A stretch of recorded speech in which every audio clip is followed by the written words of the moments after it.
जो main focus रहता है वो इंडस्ट्रियलाइजेशन पे रहता है कि बिहार में इंडस्ट्री ग्रो करानी बहुत ज़रूरी है। समझ में आ गया है कि अब इन सब चीज़ों से निकलना पड़ेगा, बहुत हो गया।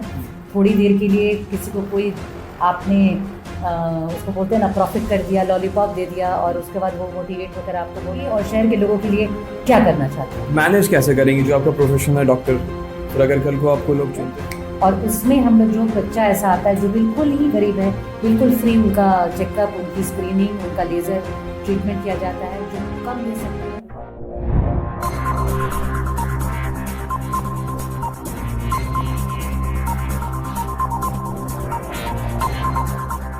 बारंबार प्रणाम। मेरा नाम सूरज कुमार, आप देख रहे हैं बिहार दर्पण। जब भी कोई नया व्यक्ति किसी भी नए क्षेत्र में आता है तो उसे कई लोग अपने अपने विचारधारा से देखते हैं। जो उस विचारधारा से जुड़े होते हैं वो उसे अच्छे व्यक्ति के रूप में मानते हैं। जो दूसरे विचारधारा से होते हैं वो उसे अलग तरीके से देखते हैं। लेकिन सत्य क्या है ये आपको तब पता चलता है जब आप लोगों से, उस व्यक्ति से इंटरेक्शन करते हैं। और पत्रकारिता का भी धर्म यही सिखाता है, जो सत्य है उसको आपके समक्ष परोस देना हूबहू, और आप फैसला करें कि वो सही है, आप उनके विचारधारा से सहमत हैं या नहीं हैं। और आज बिहार दर्पण का काफिला मुड़ा है प्लूरल्स पार्टी मुजफ्फरपुर विधानसभा क्षेत्र की उम्मीदवार डॉक्टर पल्लवी सिन्हा। बहुत बहुत स्वागत है मैम। और सबसे पहला प्रश्न, राजनीति क्यों? राजनीति कभी मेरी प्राथमिकता नहीं थी और मैं जिस प्रोफेशन में हूँ काफ़ी अच्छे से स्टैब्लिश हूँ यहाँ और काम कर रही हूँ। लोग मुझे इज़्ज़त दे रहे हैं, सम्मान दे रहे हैं और हमारे प्रोफेशन में पैसा भी है। हम मतलब ऐसा नहीं कहेंगे कि मुझे किसी ऐसे अलग चीज़ की ज़रूरत आन पड़ी जिसके लिए मैंने राजनीति ज्वाइन किया। दरअसल क्या हुआ कि पुष्पम प्रिया चौधरी जब आई और उनकी वीडियोज़ आने लगे और हमने उन्हें फॉलो करना शुरू किया तो मैं उनकी बातों से, उनके विचार से बहुत प्रभावित हुई। और स्पेशली मेरे हस्बैंड, उन्होंने कहा कि देखो इस उम्र की लड़की आके बिहार के बदलाव के लिए क्या क्या कर रही है। जो लंदन रिटर्न है, जो करोड़ों की नौकरी करती थी और अभी उसकी पूरी लाइफ पड़ी है और बिहार की राजनीति जानते हुए भी वो बिहार का विकास करने और यहाँ पर हर कुछ को सिस्टम में लेकर आई है। तो हम लोग केवल ड्राइंग रूम में बैठ के चर्चा करें और नुक्कड़ पर बैठ के चर्चा करें और हम लोग पॉलिटिक्स में क्यों ना आए। तो मुझे लगा कि इस पार्टी के साथ जुड़ के अगर मुझे राजनीति करनी पड़ी तो मैं राजनीति में आऊँगी। और राजनीति का मतलब सरकार होता है और सरकार जो है हमारे लोकतंत्र का सबसे बड़ा ताकत है। तो अगर हमें ताकत मिलेगी तब हम कुछ कर पाएंगे शहर के लिए। मैं अपने से करना चाहूँ, अपने से समाज सेवा करना चाहूँ, जो मैं करती आ रही हूँ कि चलिए मैंने फ्री पेशेंट्स देख लिए, रोटरी में मैंने कुछ चीज़ें बांट दी, कुछ चीज़ों का अरेंजमेंट कर दिया, फ्री क्लिनिक्स अरेंज कर दिए। लेकिन अगर पूरी सरकार, पूरा शहर, पूरा प्रदेश सुधारना है तो हमें राजनीति में आना पड़ेगा। पुष्पम प्रिया चौधरी से आपकी मुलाकात कब हुई? उनसे संपर्क में कैसे आई? पुष्पम प्रिया चौधरी जी से मेरी मुलाकात बस मेरे इंटरव्यू के दिन हुई है, जो मेरा फाइनल इंटरव्यू हुआ। एक्चुअली उनकी टीम्स है हर जगह पे और मुजफ्फरपुर में जो उनकी टीम है, ऑफिशियल टीम्स, वो लोग मुझसे आके मिले थे और उन लोगों ने मुझे काफ़ी प्रेरित किया और उन्होंने कहा कि मैम आपको प्रत्याशी के रूप में आना चाहिए। तो आप ही गई थी मुजफ्फरपुर से, सॉरी माफ़ करें, मुजफ्फरपुर से, या फिर और भी कोई कैंडिडेट था जिनको उन्होंने क्वालिफाई किया आपको? जी, ये इंटरव्यू बहुत एक्सक्लूसिव होता है। 100 एप्लीकेंट्स थे मुजफ्फरपुर से, जिसमें जहाँ तक मुझे पता चला डेटा है उसमें 10 डॉक्टर्स थे और शायद 3 लेडी डॉक्टर्स थी उसमें। तो पहले तो मेरा इंटरव्यू फ़ोन पे हुआ, फिर गूगल मीट पे हुआ और फाइनली उन्होंने वहाँ बुलाया पटना मिलने के लिए। क्या क्या पूछा था आपसे? वो एक्चुअली ये देखते हैं कि ये नहीं देखते कि आपने कितनी बड़ी डिग्री हासिल की हुई है, वो ये देखते हैं कि आप जिस क्षेत्र में भी हैं उस क्षेत्र में आपने अपने आप को कितना स्टैब्लिश किया है, अपने आप को कितना प्रूफ किया है। अगर आप एक डॉक्टर हैं तो आप कितना अपने क्षेत्र में आपने कितना अच्छा काम किया, उस जगह के लोगों के लिए, उस जगह के नागरिक के लिए डॉक्टरी के अलावा आपकी क्या सोच है, आपका फ्यूचर के लिए विजन क्या है कि आपका शहर कैसा हो, कितना साफ़ सुथरा, कितना ऑर्गेनाइज, यहाँ पे क्या क्या चेंजेस आप चाहती हैं और आप अपने पब्लिक इश्यूज़ को डिस्कस करती हैं कि नहीं। या आपने एकदम कोई डॉक्टर है जिसको कि सुबह से रात तक फुर्सत ही नहीं है काम से, उसको अचानक से उठा के पॉलिटिक्स में ले आएंगे, ये कभी भी नहीं क्राइटेरिया रहा है। क्राइटेरिया इज़ वेरी क्लियर कि कोई भी व्यक्ति, या वो डॉक्टर हो, इंजीनियर हो, प्रोफेसर हो, किसान हो, टीचर हो, उसका विजन, अपनी सोच क्या है उस शहर के लिए और वो शहर के लिए और शहर के लोगों के लिए क्या करना चाहता है। मैनेज कैसे करेंगी जो आपका प्रोफेशन है डॉक्टर, फिर अगर कल को आपको लोग चुनते हैं, अपना विधायक बनाते हैं, तो मैनेज कैसे करेंगे? क्योंकि ये भी एक काम है जो आपका प्रोफेशन और लंबे समय से चलता आ रहा है, आपको लोगों को भी टाइम देना पड़ता है और फिर उधर भी टाइम देना पड़ता है, तो उसको मैनेज कैसे करेंगे? कुछ एक सोचा है आपने? जी, अगर पब्लिक सर्विस में आ जाती हूँ, मतलब जनप्रतिनिधि अगर बन जाती हूँ, तो मेरा मैक्सिमम टाइम जनता के लिए ही जाएगा। लेकिन मैं अपने पूरे शेड्यूल से 2 घंटे निकाल के या तो मैं उसको अर्ली मॉर्निंग कर लूँ या मैं उसको लेट इवनिंग कर लूँ, लेकिन पेशेंट्स देखने का कार्यक्रम अपना जारी रखूँ, क्योंकि एक डॉक्टर कभी मरीज़ देखे बिना नहीं रह सकता, ये उसका अपना एक उसकी पहचान है। तो वो मेरा एक सिस्टम बनाना पड़ेगा, टाइम मैनेज करना पड़ेगा ताकि दोनों जगह वो बैलेंस अच्छा रहे। तो एक सवाल कि आप कितने सालों से इस प्रोफेशन में? एक्टिव प्रैक्टिस में मुझे 2005 के बाद ऑलमोस्ट 2006 14 साल हो गए। 14 साल। तो जब आप बात कर रही हैं कि हम जनप्रतिनिधि हैं, लोगों के साथ जुड़ रहे हैं, उनकी तकलीफ़ों को समझ रहे हैं, तो इन 14 सालों में मान के चलते हैं एक राजनीति में होता है, नेता होता है कि हम नेता बन गए तो हम ये काम कर देंगे, लेकिन अगर हम राजनीति से हट के होते हैं तो उसको एक सामाजिक कार्यकर्ता के रूप में देखते हैं। तो लोग जब आपके पास आते हैं कि 14-15 साल से आप इस डॉक्टरी फील्ड में हैं, तो आपने लोगों के लिए अपने स्तर पे क्या क्या चीज़ें की हैं, एक नॉर्मल अगर सामाजिक कार्यकर्ता के आधार पर देखें? बिल्कुल।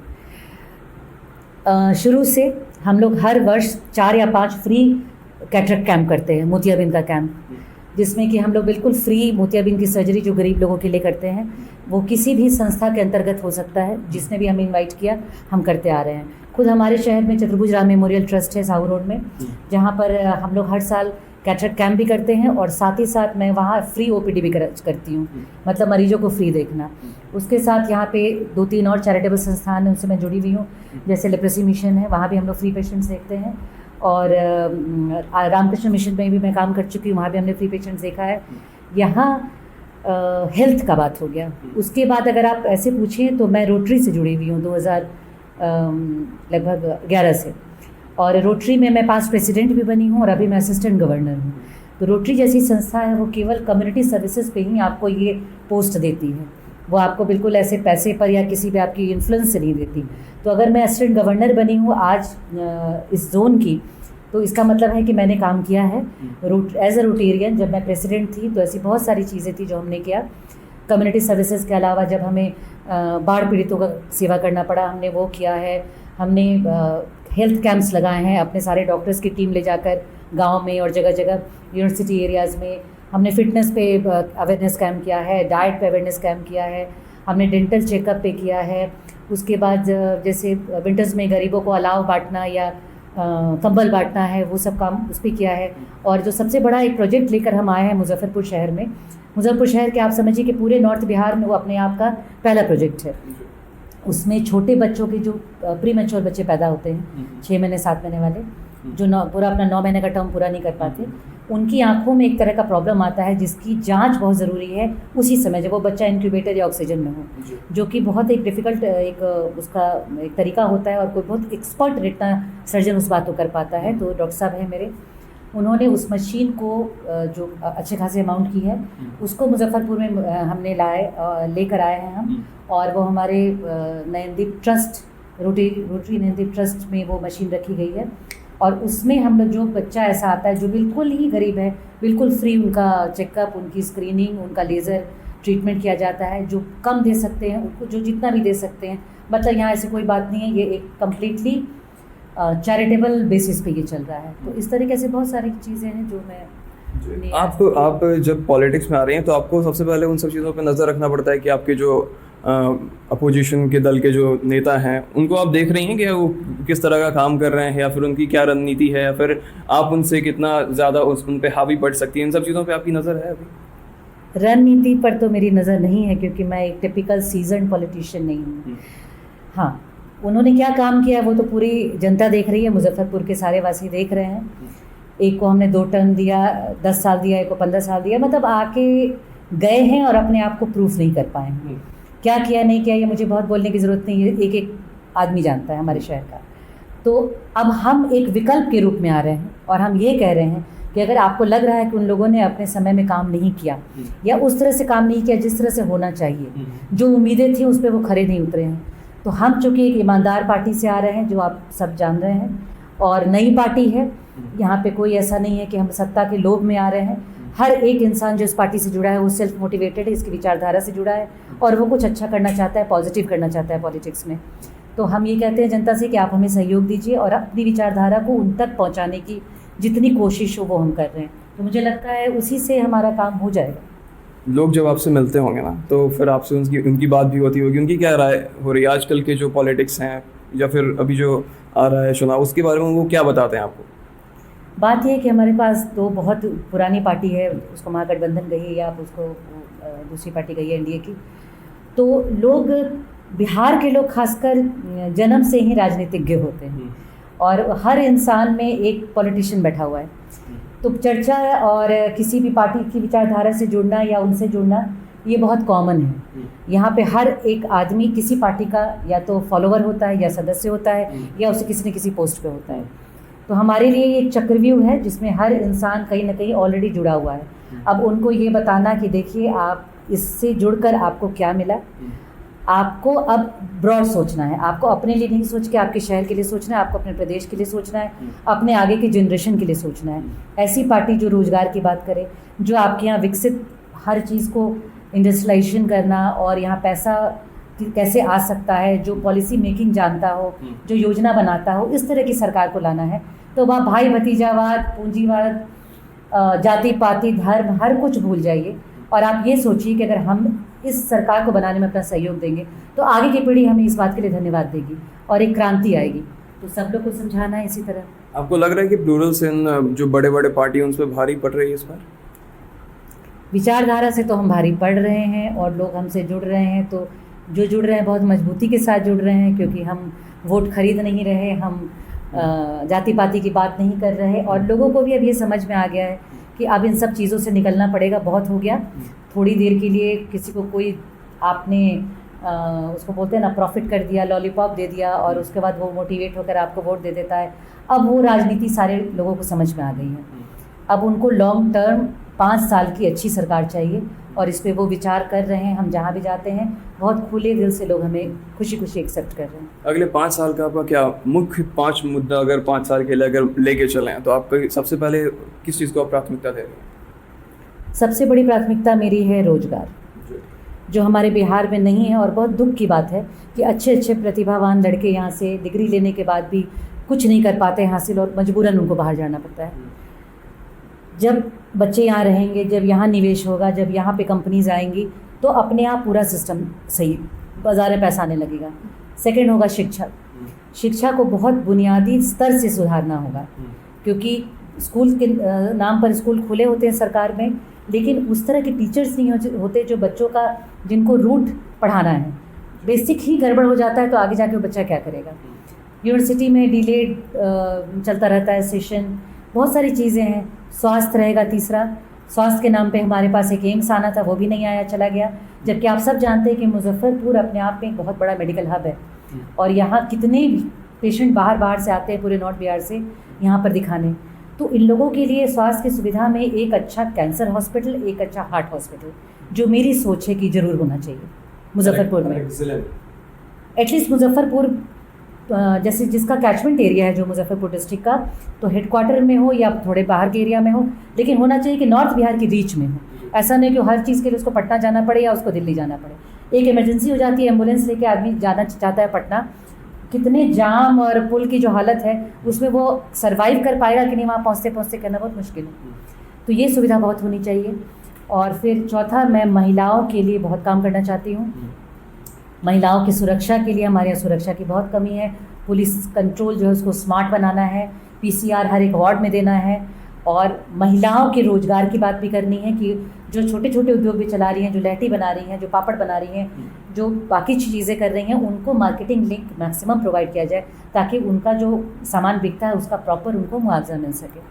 इन सब चीज़ों के बारे में आपकी लोगों से बात हुई है यहाँ पे, जितने भी लोग आपसे जुड़ रहे हैं या फिर इतने जब से आपने नामांकन किया या फिर जब से आपको लग रहा है कि आप प्लूरल्स के साथ जुड़ी हैं, लोगों के पास आपकी ये बात पहुँच पा रही है कि आप इस मुद्दे को लेकर चल रही हो, उनकी भलाई के लिए आपने ये काम के लिए ये सोच रखा है कि जो पार्टियाँ नहीं दे पाई वो आप लेकर चल रहे हो, तो ये सब बात उन तक पहुँच पा रही है आपकी? आप लोग जैसे अगर जागरूक पत्रकार हों तो मेरी बात ज़रूर पहुंचेगी।